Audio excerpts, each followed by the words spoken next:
da indicio, eh, ok, da inicio a este tipo de estudio, este suceso de atracción, y simplemente tenemos una masa M2 que sería la manzana y una masa M1 que es la Tierra. Sabemos que la manzana se mueve de arriba hacia abajo y como estamos en el área de ingeniería, sabemos que la Tierra se mueve de abajo hacia arriba, pero es imperceptible por lo grande y lo masivo que es la Tierra. Con ello se explica una fórmula que nos da a nosotros la atracción gravitatoria, a la cual tenemos M1, M2, que es M1 la manzana, M2 la Tierra, y la distancia que hay entre ellas, entre su centro de masa, la distancia al cuadrado. En el caso de gravímetro, M2 viene siendo la masa que va a moverse de acuerdo a estar sometido a una atracción gravitatoria. Y en el caso de M1 sigue siendo la Tierra. O sea que M2 es una masa de atracción de acuerdo al diseño del equipo, pero eso viene más adelante. Nada más le informaba que M2 es el gravímetro, M1 es la Tierra. El gravímetro es un instrumento que nos sirve para medir la gravedad. Ok, debemos estar conscientes que tenemos entonces algo masivo, que es la Tierra, tenemos un cubito, como un cubito de azúcar, él tiene una densidad y tiene un pequeño volumen, diferencial de volumen. Esa densidad varía, es variable en la Tierra. Sabemos por experiencia que la Tierra tiene rocas muy duras, rocas muy suaves, tiene sedimento y por consiguiente tiene diferentes densidades, que diferente masa empaquetada dentro de un cubito. Entonces podemos estudiar también la gravimetría, la fuerza gravitatoria, en base a esta fórmula, a la cual M2 sale fuera de la integral, porque M2 es constante porque lo tomamos como la masa del gravímetro. M1 viene siendo dependencia de la distancia R, un diferencial de R, que es la distancia, y esto no es fijo, esto es variable. Entonces, en general, simplemente tenemos unos cuerpos con densidades muy variables porque las masas están distribuidas de manera heterogénea y simplemente tenemos masas que atraen que se atraen atrae a M2 simplemente contribuciones de diferentes atracciones de cubitos con diferentes masas dentro de él. Ok, un dato interesante para poder hablar de la aceleración gravitatoria y lo que se llama el GAL. En nuestro método gravimétrico utilizamos el GAL. El GAL no es más que 0.01 metros sobre segundo al cuadrado, lo que quiere decir que simplemente le movemos al famoso 9.8 metros sobre segundo al cuadrado, que es la constante que nosotros utilizamos en física para hacer los cálculos de física con la gravedad, lo llamamos 9.80, que en el caso del GAL lo movemos 3 veces a la derecha. El 9.80 al mover 2 posiciones se convierte en 980 gales. O sea, en geofísica gravimetría, nosotros hablamos que la aceleración de la gravedad es aproximadamente 980 gales. ¿Por qué coloco en esta lámina dos valores que no son 980? Tenemos 983 y tenemos 976. Es porque en la Tierra, a pesar de que nosotros hablamos de 980 o 9.80, resulta ser que la Tierra tiene diferentes tipos de atracción gravitatoria que varía entre sus polos y el ecuador. Él tiene diferentes valores dependiendo de si estamos muy cerca del polo, si estamos muy cerca del ecuador. Entonces él varía entre 976 y 983 gales por ese efecto de estar en el polo o en el ecuador. Lo que quiere decir que tenemos una gama de 7 gales. Cuando ustedes restan 976 y 983 gales, tenemos una ventana de 7 gales que son los valores medidos, los valores que podemos medir. Ok, con los gales. Empezamos con la evolución de los gravímetros. El primer gravímetro fue el de péndulo simple, no existía ningún otro. Entonces, el péndulo simple, simplemente una masa con una cuerda o algo que lo ataba, y esto simplemente iba para allá y para acá. cumple con la condición de que el ángulo de abertura tiene que ser menor a 20 grados, puede ser 15 grados y ya trabaja bien. Y esto al fluctuar, aplicamos esta ecuación, dense cuenta que la ecuación tenemos el periodo 2pi, muy conocido porque podemos medir el periodo. El periodo no es más que el tiempo que tarda en ir y venir, ir y venir, es el valor periódico. Tenemos la longitud, tenemos la distancia desde el punto fijo hasta la masa que está pendulando, y depende de la gravedad, una fórmula muy simple que podemos utilizar inclusive en casa para poder calcular la gravedad. Este péndulo no tiene mucha exactitud, tiene una exactitud aproximadamente de 3 Gales. Tiene un error bastante amplio como para trabajar geofísica, pero sí para determinar la gravedad aproximada. Eso estuvo en desuso ya en los años 1900, se usó mucho en los años 1850 o menor, antes de esta época. Después se sustituyó por lo de la caída libre. Esto da un poco más de exactitud para determinar la gravedad, y simplemente tenemos un aparato electrónico que mide exactamente cuando tú pones una masa aquí arriba y la dejas caer. Él mide exactamente cuando deja el punto que está agarrándolo, y mide exactamente el tiempo que llega. Entonces, esto será tan preciso como sea la lectura y tan preciso como tenga menos efecto del aire, porque esto a medida que se va moviendo, el aire trae error, porque trae una disminución de velocidad, un amortiguamiento, y por consiguiente nos da un error en la lectura de la gravedad, pero sin embargo es más preciso que el caso del péndulo. Este ya mejoró el error, porque ahora estamos en 0.5 Gales aproximadamente, o sea, 0.005 metros sobre el segundo cuadrado.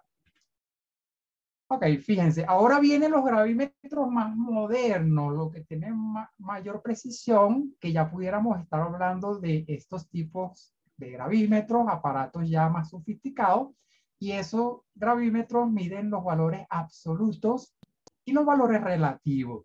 ¿Qué significa eso? Absolutos, porque un gravímetro, existen gravímetros absolutos que te van a medir los 980 Gales, pero con exactitud de varios dígitos después de la coma. Y tenemos los relativos. Los relativos simplemente es que se paran en un punto A y después se paran en un punto B y pueden medir la diferencia entre los dos. Por ejemplo, si en el punto A te da 10 y en el punto B te da 11.3, ya sabemos que de 10 brinco a 11.3, la diferencia o relativa, valor relativo, es 1.3. Entonces, eso se utilizan nada más que para eso. Los gravímetros relativos deben amarrarse o agarrarse de puntos conocidos que existen, donde conocemos la gravedad exacta, que ya han sido estudiados previamente hace 5 años, hace 3 años, hace 1 año, por un gravímetro absoluto.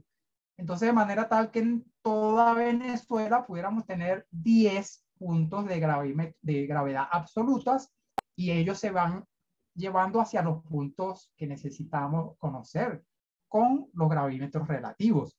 ¿Por qué hacemos eso? Porque es muy costoso agarrar un gravímetro absoluto y medir 5.000 puntos en toda Venezuela. Entonces nada más se miden unos poquitos y después se trabaja con puros relativos, utilizando esos puntos conocidos que dije anteriormente.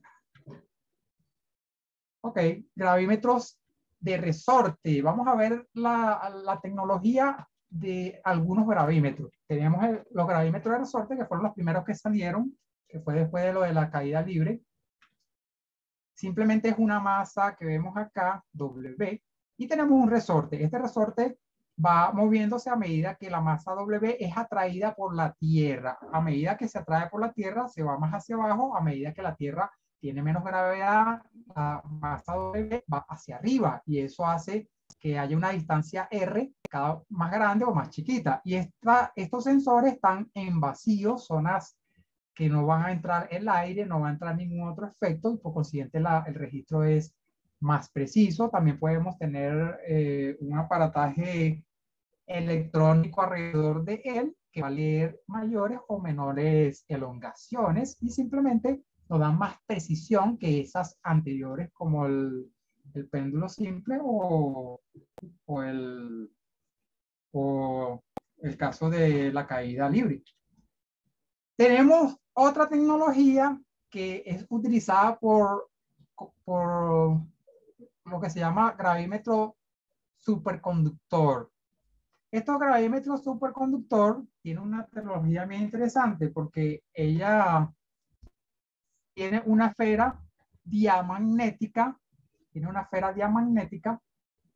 de niobio que él flota en un campo magnético estable.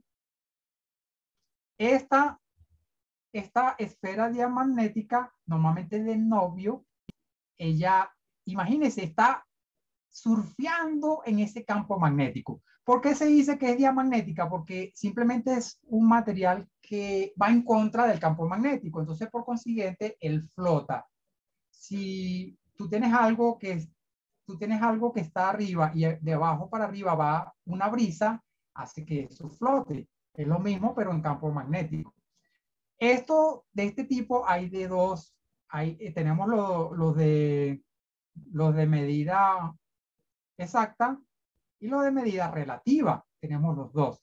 Y tenemos de precisión de 1 microgal y tenemos de precisión de 1 nanogal. O sea, estamos hablando de estos valores 0.000001, lo que significa que él puede medir 980 gales, .000001. Tiene toda esta cantidad de dígitos después la coma cuando estamos hablando de micro, y cuando estamos hablando de nano, estamos hablando de más ceros como valores que están acá. Muy precisos. Vamos con la siguiente diapositiva.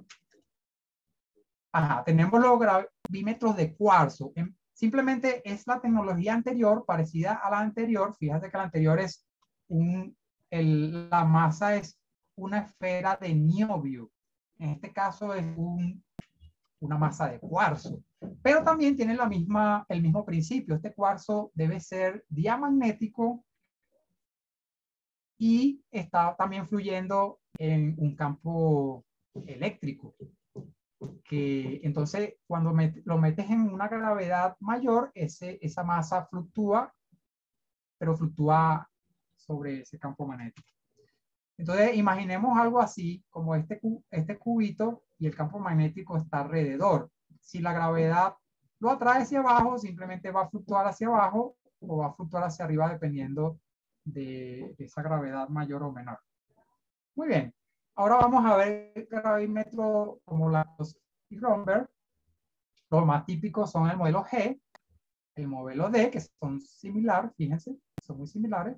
Lo único que le hicieron fueron algunos cambios de diseño y algunas precisiones mayores. Y tenemos este típico que es el Alloy 100. El Alloy 100, con respecto a los dos anteriores, lo mejoraron. Fíjense que la mejora del anterior, con este modelo D, tú lo operabas y tenías que tocarlo. Y estos instrumentos son muy precisos y el toque del operador hace que él se pierda la verticalidad. Él debe estar vertical porque mide la aceleración de la gravedad vertical y puede traer errores. Además, él tiene una masa que se suelta o se agarra, que es la masa del resorte. Hay que agarrarla o hay que soltarla para poder medir. Cuando la suelta hay que tener un cuidado con estos equipos bárbaros. Entonces, este Alloy mejoró porque le anexaron parecido a un celular como este que es inalámbrico o uno alámbrico, pero ya no toca el equipo porque toca el control y por consiguiente ganas precisión porque pierdes esas posibilidades de errores por tocarlo. Aquí tenemos la precisión de eso que vimos anteriormente, el modelo G, el modelo D y el Alloy, a la cual al principio el modelo G tenía una precisión de 0,01 miligal, mejoró a 0,001 miligal, mejoró en 10 veces más preciso. Y bueno, como le dije, el modelo de Alloy, a pesar de que tienen la misma precisión, mejora el Alloy por no tocarlo. Entonces tenemos que estos equipos pesan unos 3,2 kilogramos. Fíjense que en los tres casos pesa lo mismo. Vamos con gravímetro de la Sintres, que mejoraron más aún la tecnología en el tiempo. Tenemos este que se llama el CG5. Ya él también puede utilizarse con control remoto, no necesitas tocarlo. Ellos miden varias veces, tú lo puedes programar, mídeme 10 veces y sácame el error, y por consiguiente todo instrumentista sabe que cuando mides varias veces con un equipo que puede darte una pequeña variación, tienes mayores variaciones por medir varias veces, por estadística. Y bueno, tienes esa gran ventaja. Tenemos este otro también de la Sintres que se llama el RG1, el remoto, y puede utilizarse bajo el agua. La ventaja es que si tú tienes una adquisición en un área y esa área tiene algún lago, tú puedes meterlo en el lago y también medirlo. Y puedes utilizarlo con control remoto por fuera, mides y simplemente después lo recoges. Es antiagua. Y tenemos este que les quise mostrar, el A10, que este sí es absoluto. Este, para que lo conozcan, después nada más lo conocen por la escucha y no lo conocen visto. Estos equipos pesan unos cuantos kilogramos. Aquí tenemos la característica técnica de los dos que vimos anteriormente, el CG6 y el RG1. Tenemos precisiones de 5 microgal y tenemos estos valores también, 0,01 microgal.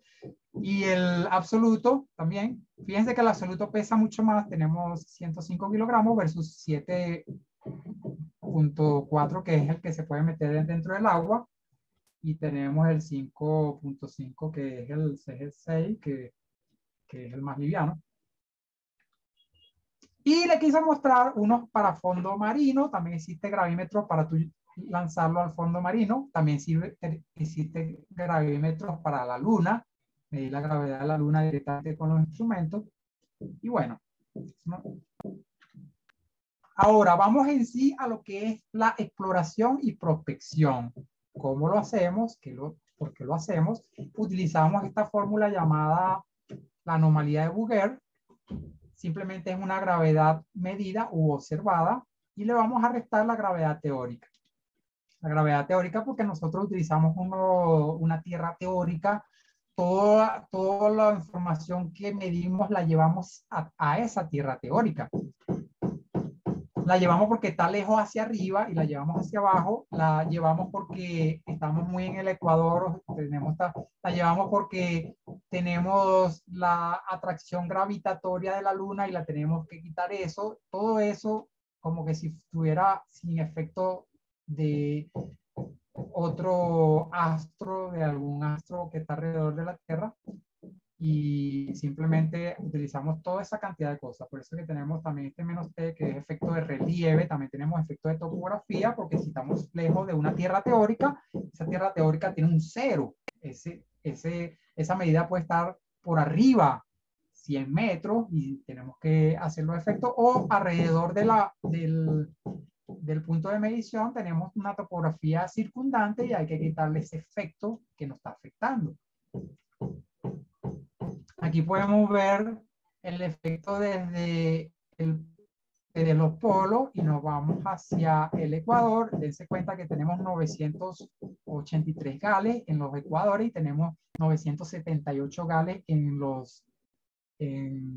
el Ecuador. Entonces, desde los polos al Ecuador. ¿Por qué pasa eso? Bueno, la distancia desde el punto que está en el Ecuador hasta el centro de la Tierra, hasta el centro de masa, es diferente cuando estamos en los polos o cuando estamos en el Ecuador. Tenemos ahora el Ecuador acá y al centro de la Tierra varía esa distancia porque la Tierra no es redonda perfectamente. Y también el efecto de la rotación. Cuando rota en los polos prácticamente no tenemos ese movimiento de rotación, no tenemos la fuerza centrípeta, y cuando estamos en el Ecuador tenemos mucho efecto con la rotación de la Tierra. Eso hay que eliminarlo. También tenemos, como le había dicho anteriormente, pero aquí está de manera gráfica, desde la Tierra teórica, eso lo llaman geoide, Tierra teórica, y tenemos cuando estamos por arriba o por debajo. Entonces, cuando estamos lejos de ese cero, esto se llama cero, esta línea de tierra teórica, todas las observaciones de gravimetría hay que llevarlas a esa tierra teórica y bueno, se le quita ese efecto. Y aquí tenemos el caso de la luna. Si estamos midiendo en este punto que dice marea alta, aquí estamos cerca de la luna y tenemos un efecto de la gravitación de la luna. Y si estamos en el opuesto, entonces tenemos menos efecto. Y eso hay que saber exactamente la hora y el día para saber si estamos de frente a la luna o estamos de lado o estamos opuestos a la luna. Y eso tenemos que hacer esa corrección. Ahora vamos con los tips a la prospección y exploración. Muy interesante. Sabemos o debemos saber que la relación gravedad-densidad es directa. Significa que más gravedad, más densidad de los materiales que están abajo de nosotros, menos gravedad, menos densidad de los materiales que están abajo de nosotros, que están cerca de nosotros. Ajá, lo otro interesante es, nosotros vimos los gravímetros de péndulo simple y el de caída libre, pero no sabemos si eso nos sirve para explorar los materiales que están abajo del subsuelo como geofísicos. Un punto interesante es saber que exactamente en un miligal ya pudiéramos nosotros determinar densidades altas o bajas. Ya este es un punto, digamos, clave para saber que si tenemos precisiones mayores a un miligal, ya pudiéramos estar dando respuesta de que si estamos cerca de un gneiss o estamos cerca de un gabbro o si estamos cerca de una roca máfica o ultramáfica, precisamente porque tenemos cambios después de esta lectura en gravedad. O sea que se puede aplicar la exploración, prospección minera cuando tenemos esos equipos que tienen más precisión que un miligal, porque vimos que teníamos microgales, teníamos inclusive nanogales en algunos casos. Ok. O sea, tenemos precisiones de 1000 veces esto que está acá, o inclusive 1.000.000 de veces esto que está acá, con los equipos más avanzados. Tenemos ahora el otro tip, contraste de densidad. Tenemos que saber que abajo del subsuelo tienen que haber cambios de densidades para poder aplicar la exploración y prospección minera. Porque nosotros podemos tener dos materiales o dos rocas diferentes, con diferentes químicas, pero pueden que tengan la misma densidad. Si estas dos rocas, que sabemos que son diferentes, pero tienen la misma densidad, están juntas, van a ser transparentes para el método gravimétrico, o sea, no se van a ver, no se va a ver. Nosotros nos fundamentamos en los cambios de las propiedades físicas para poder ver los diferentes materiales. Ok, entonces eso es importante considerar. Lo otro, cuando tomamos un dato, no es agarrar el equipo y tomarlo y ya, y medimos tanto o no sé cuánto, no. Sí, es importante la lectura, pero es importante la hora de la lectura, precisamente porque a una hora, a las 12 del mediodía, a lo mejor la luna está de frente y a lo mejor a las 6 de la tarde está un poco de lado, entonces nos afecta más o menos a la gravedad que estamos midiendo y a la cual hay que eliminar ese efecto. También la fecha, porque si nosotros medimos hoy y después a las 3 semanas, hoy creo que fue el lunes o creo que fue el miércoles, bueno, déjame poner que fue el miércoles que medí al mediodía, a lo mejor nos acordamos de la hora, pues no nos acordamos del día porque no lo anotamos y también va a tener un efecto en la gravedad. Y si no anotamos la coordenada, tampoco vamos a saber qué tanta latitud tiene o qué tan cerca, si estamos más cerca del ecuador o si estamos más cerca del polo, a la cual eso trae diferentes valores de gravedad y hay que también hacerle la corrección. Tenemos que anotar varias cosas a la hora de tomar un dato gravimétrico para poder hablar de que vamos a hacer una correcta exploración y prospección de los minerales. En general, si en el subsuelo abajo de nosotros, fíjense que aquí tenemos un burrito, tenemos así, están en los llanos, tenemos un burrito caminando, tenemos un material acá de baja densidad, o sea, tenemos un empaquetamiento de masas bajas y tenemos una masa alta. Esta tiene que ser alta porque arriba, estos son los puntos gravimétricos que observamos con el equipo de medición. Tenemos mediciones más bajas, fíjense que la flecha es más baja y la flecha está aumentando, está aumentando y está aumentando y otra vez está disminuyendo, significa que estamos arriba de la mineralización con mayor densidad, significa que atrae más, hay más atracción gravitatoria exactamente arriba de los materiales con mayor densidad. Si nosotros a lo largo de una línea hacemos varios puntos de medición, aquí no tenemos escala horizontal, no me interesa ahorita la escala horizontal, puede ser un kilómetro, puede ser 10 kilómetros, puede ser 50 kilómetros, no importa. Lo importante es que aquí tenemos una observación en este punto que dio alta, otro que dio alta, otro dio alta, más baja, está bajando los valores de gravedad, la atracción gravitatoria disminuyó y se estabilizó más abajo.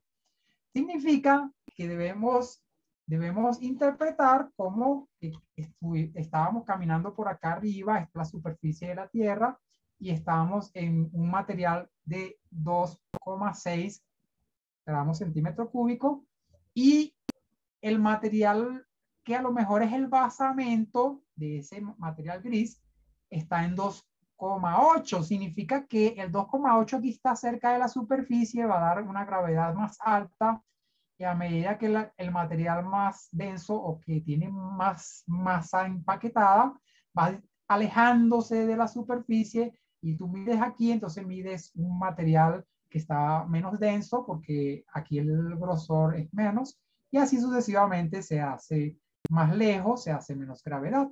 Eso es lógico y eso es muy, muy directo.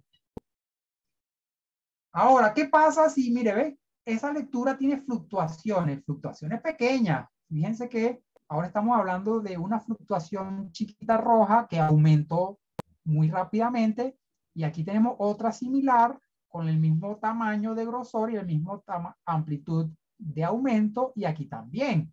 Por eso que hablamos también anomalías de frecuencia, ahora no es de amplitud. Si vemos la anterior es de amplitud, muy amplia, muy grande y muy baja, muy pequeña.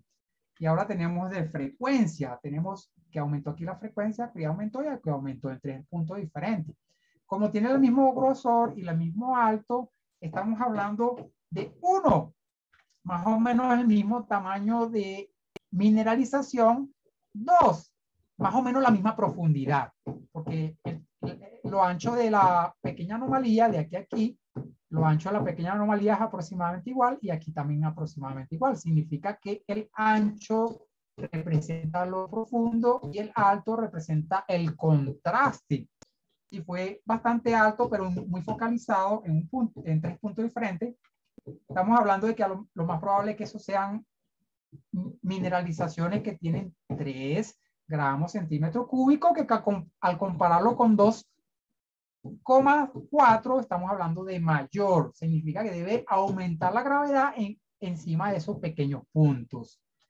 Podemos interpretar eso como vemos abajo, como el corte minero. Además, en la minería a nosotros nos interesa esos pequeños cambios de frecuencia, esas pequeñas amplitudes, esos pequeños brincos para arriba y para abajo, porque recuerden que la minería, el que no sabe se lo voy a decir, es más barato cuando la mineralización está más cerca de la superficie de la tierra. Y por supuesto es más caro o imposible de sacar por el costo si esa mineralización está muy profunda. Hay que remover mucho material arriba para poder sacarla, o hay que hacer excavaciones muy profundas para poder sacar de repente muy poquito mineral. De repente esto es poquito para la profundidad. ¿Ok? Eso es muy importante considerar.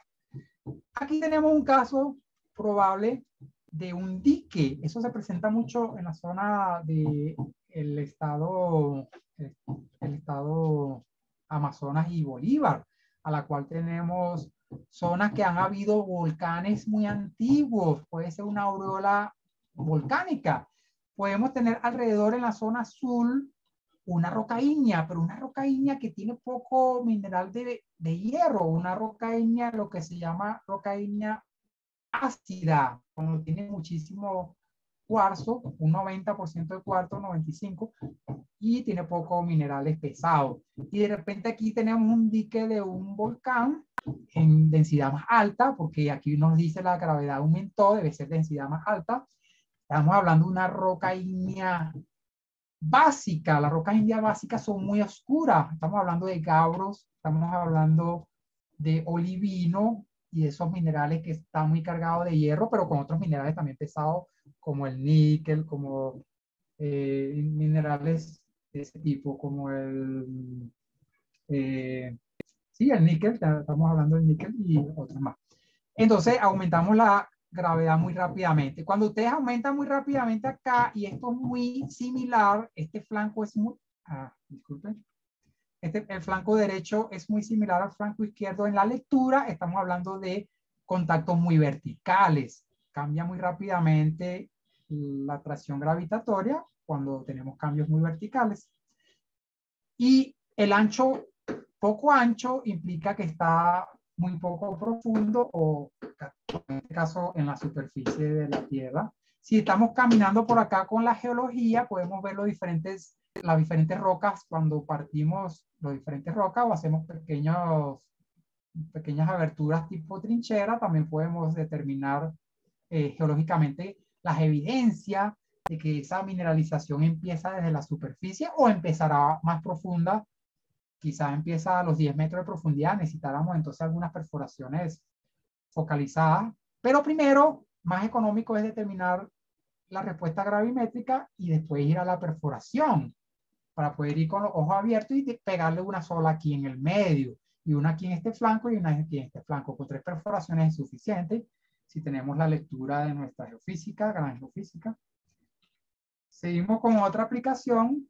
Miren esta otra que podemos ver que tenemos una roca de 2.9 densidad, tenemos una mineralización de hierro de, por supuesto, más de 2.9, tiene hierro, es más pesada, estamos hablando de 4.1, y de sulfuros un poco más pesado de 4.4. Aquí tenemos un modelo un poco más complejo y por supuesto la gravedad aumenta en la zona que tenemos arriba de la mineralización mayor. Porque tenemos aquí 100, 50, 20, 0, porque de repente estamos en el aire. Estamos en el aire porque hay gravímetros aéreos. No se los muestro aquí, pero lo hay.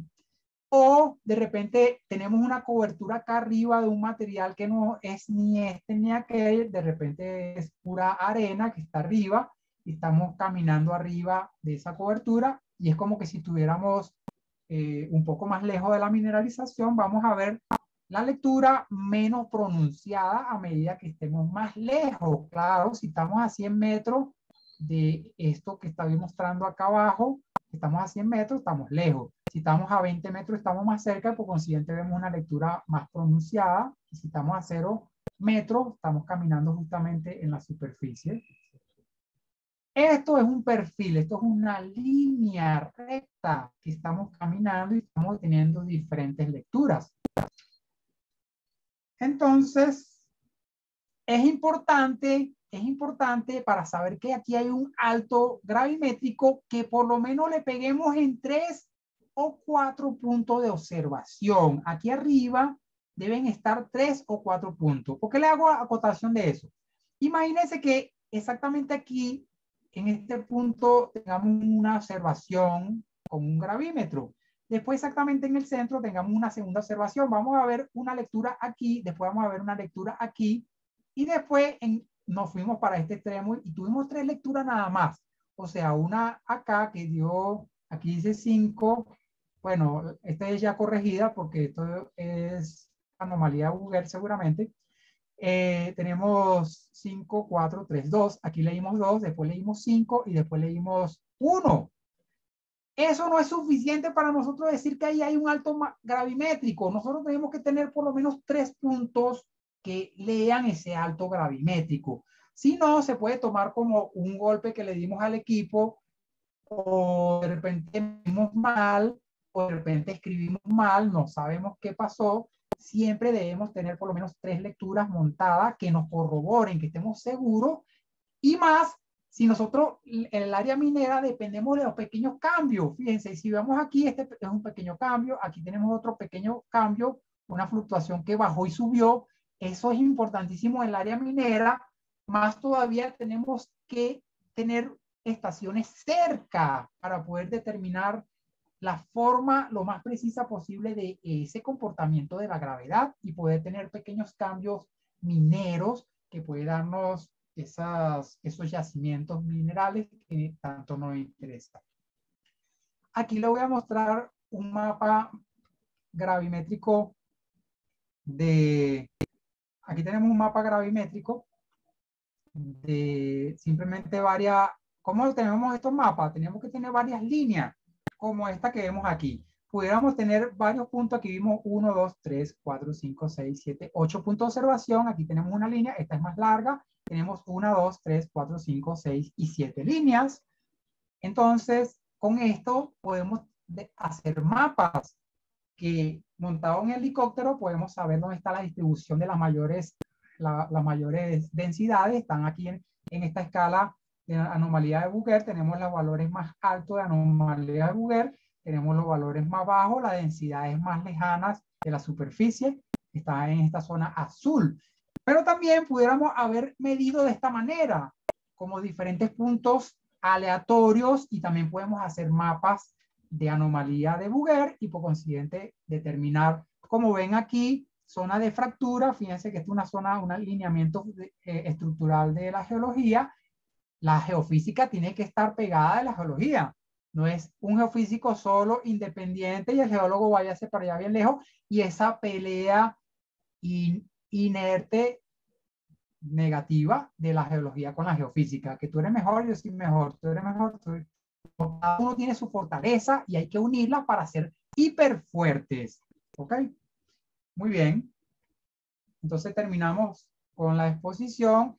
Cierro diciendo que nosotros somos una empresa privada, que le trabajamos a privado, no le trabajamos a la dictadura, porque estamos en contra de lo negativo que está en nuestro país y nuestro gremio, precisamente porque hemos estado sometidos a ese desastre.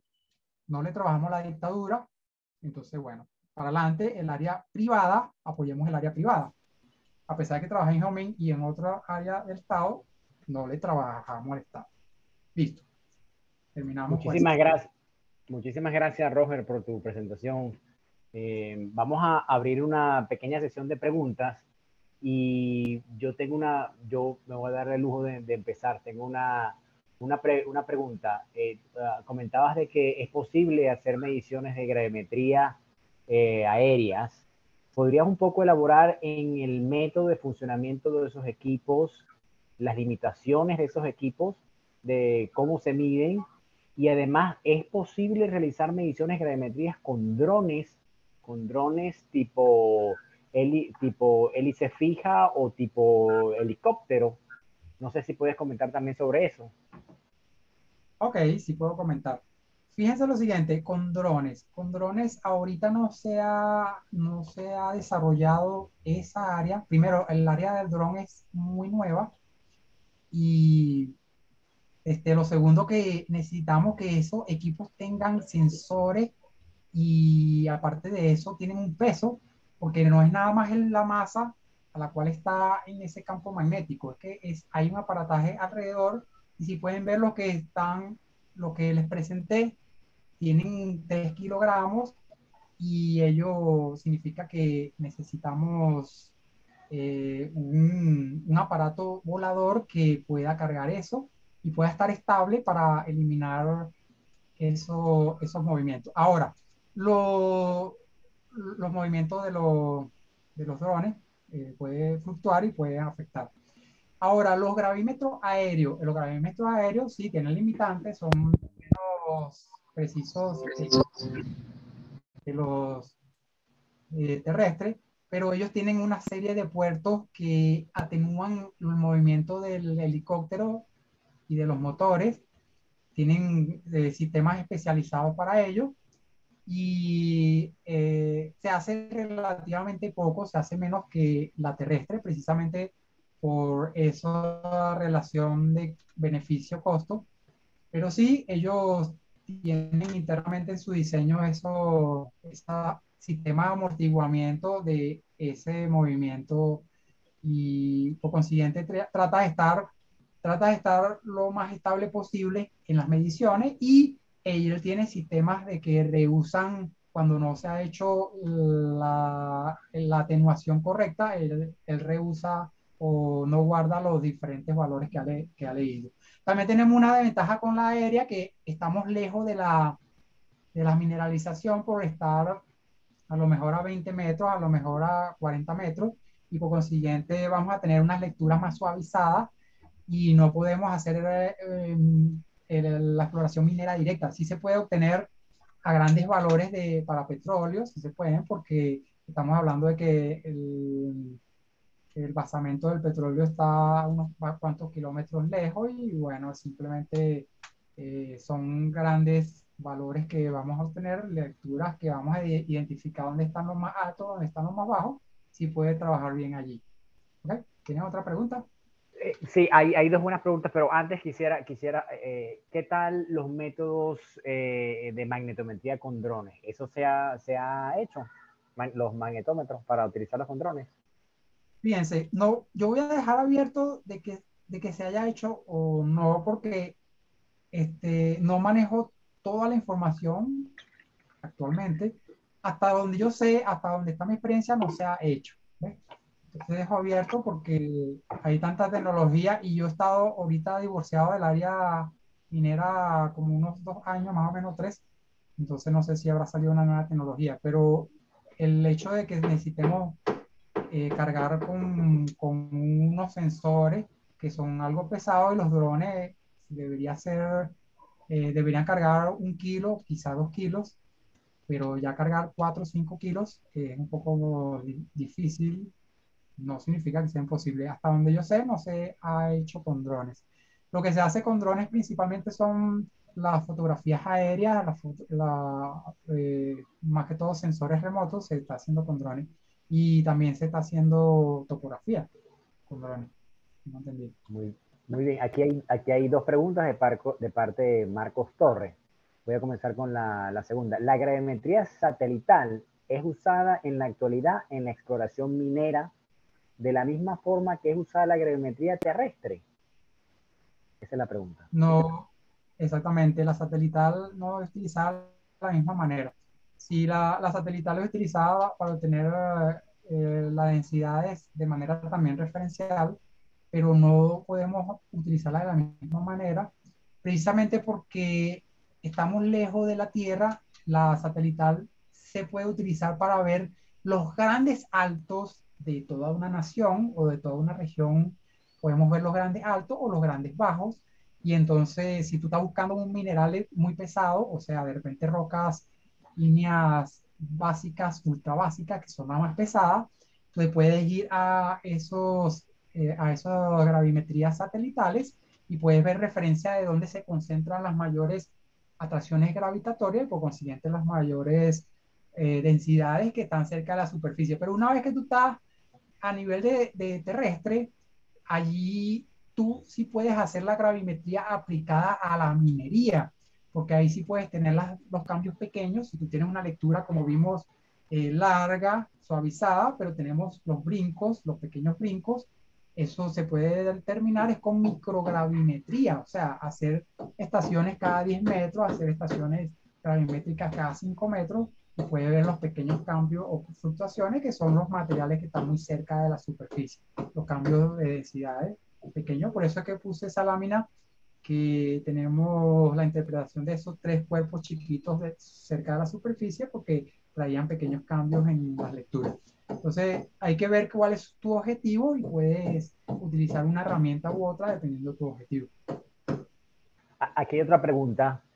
Por curiosidad, ¿cree usted que en el futuro se inventen gravímetros absolutos que sean sencillos y económicos y por tanto puedan reemplazar los gravímetros relativos en la adquisición de los datos? Ok, yo sí creo que puede estar acercándose a eso. La tecnología va avanzando y va mejorando cada vez más.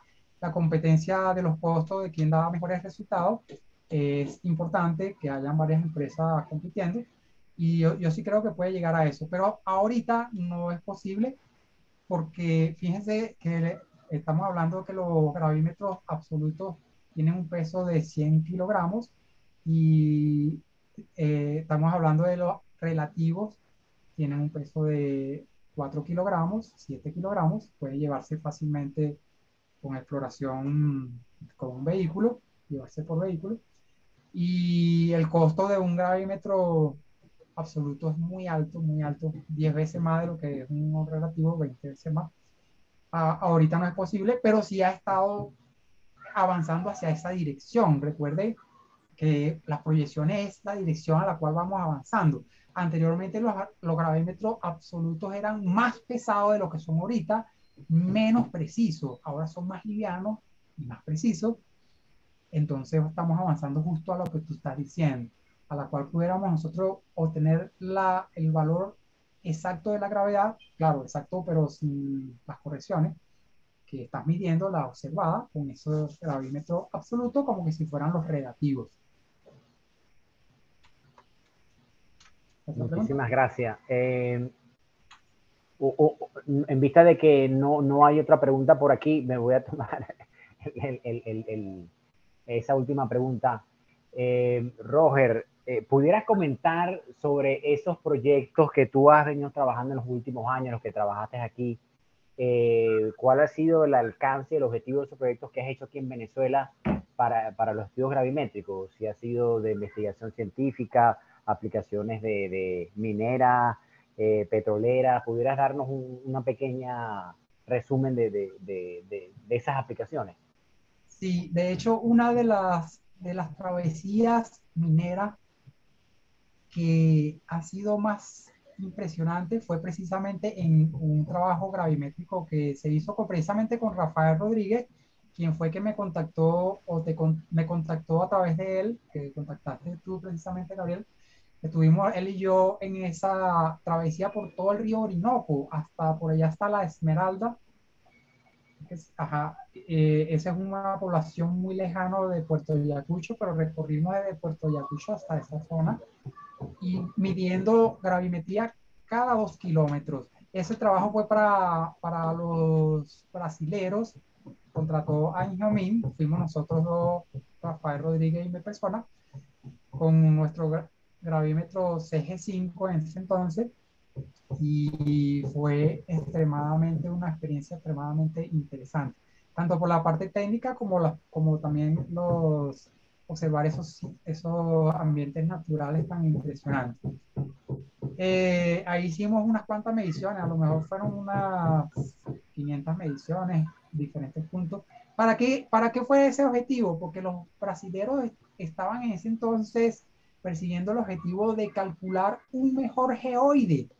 Entonces ellos habían medido por Argentina, habían medido por Brasil en línea lo más recta posible y necesitaban medir hacia Venezuela y hacia la zona del Caribe. Ellos continuaron acá en Venezuela y a través de este proyecto nosotros ayudamos a ese sector, a esa línea, y ellos continuaron, pero ya yendo a otros países hacia precisamente hacia el Caribe para continuar esa línea, esa gran línea recta. Esa lectura iba a dar cómo iban las densidades en la Tierra para poder hacer un cálculo mejor de un geoide teórico más preciso. También estuve en zonas a la cual estuve en la zona de los llanos, que le estábamos dando lectura a otros puntos, necesitábamos puntos secundarios de gravedad y nosotros prestamos el apoyo precisamente a ese entonces era Cartografía Nacional para determinar las estaciones no de orden 1, sino de orden 2 que necesitaban en aquel entonces. Hicimos ese estudio gravimétrico. También iba a salir un proyecto, este no salió, pero un proyecto muy lindo, porque era el caso de Ferrominera, que ellos tenían un cerro llamado Cerro Redondo, a la cual esperaban tener bastante hierro, pero no tenían dinero para perforar. Normalmente la gente tiende a irse a la perforación, somos geofísicos, sabemos que es así, tienden a irse a la perforación directa porque quieren tener de una vez los resultados los valores directos que ellos requieren. A lo mejor no lo tienen, pero por lo menos tienen la muestra de la perforación. Entonces no tenían dinero para perforar. Nosotros le ofrecimos, oye, vamos a hacer método gravimétrico en ese cerro y vamos, medimos lejos donde sabemos que no hay hierro, medimos más cerca y más cerca hasta llegar a hacer densificación en ese cerro redondo y podemos nosotros determinar si hay un aumento de la densidad. Ellos dijeron que tenían cuarcita, la cuarcita no tiene una densidad tan grande, entonces vamos a ver, esperábamos ver un contraste de densidades muy alto entre la cuarcita y el material que esperábamos tuviera hierro, porque el hierro tiene densidad de 4, la cuarcita tiene densidad de 3, de 2.7, 2.8, estamos hablando de 4 a 2.8 y vamos a ver algo muy bonito ahí. Pero al final que sí íbamos a concretar, pero al final no concretaron y bueno, se desvirtuaron por razones que no quiero mencionar, pero bueno. Bueno, aquí llegó una última pregunta de parte del señor Carlos Sánchez. En base a tu experiencia, Roger, en base a tu experiencia, ¿consideras que realizar gravimetría terrestre resulta más beneficioso que realizar magnetometría terrestre en el caso de exploración minera? Gravimetría terrestre y magnetometría terrestre. Fíjense, depende de lo que tú estás buscando. Si tú quieres el estudio para hacer una identificación, quieres identificar, o sea, de alguna manera quieres agrupar los materiales que tú estés consiguiendo, yo diría que la magnetometría es mejor, porque la magnetometría tiene una ventana de valores mayores. Acuérdense que la medida magnética tiene la magnitud. Recuerden que el magnetismo es un vector y ese vector tiene magnitud, dirección y sentido. Entonces, podemos tener cambios en, en la inclinación. Imagínense una flecha en este sentido que cambie así. No cambia en magnitud, sino en dirección. Eso es una anomalía. Pero también puedes tener cambio en la magnitud de ese vector magnético. Esa es otra anomalía. Entonces es un poco más potente la magnetometría en ese sentido. También la magnetometría responde muy bien a las zonas de fractura, zonas con muchas fallas, mucho fallamiento. La gravimetría también puede dar resultados, pero da menos resultados que la magnetometría. Te explico por qué. Porque cuando tú tienes materiales en una zona de fractura, puedes tener eh, rocas que parcialmente se han derretido, puedes tener cúmulos de hierro y eso responde muy bien al campo magnético. Mientras que la gravedad necesita que esos dos bloques que tienen esa falla, necesita que ellos cambien su densidad. Si está la falla en zonas que no ha cambiado la densidad, no se va a ver. Mientras que el método de la magnetometría, ella tiene una ventana más amplia de esas variaciones. Entonces es más sensible a esas variaciones. ¿Ok?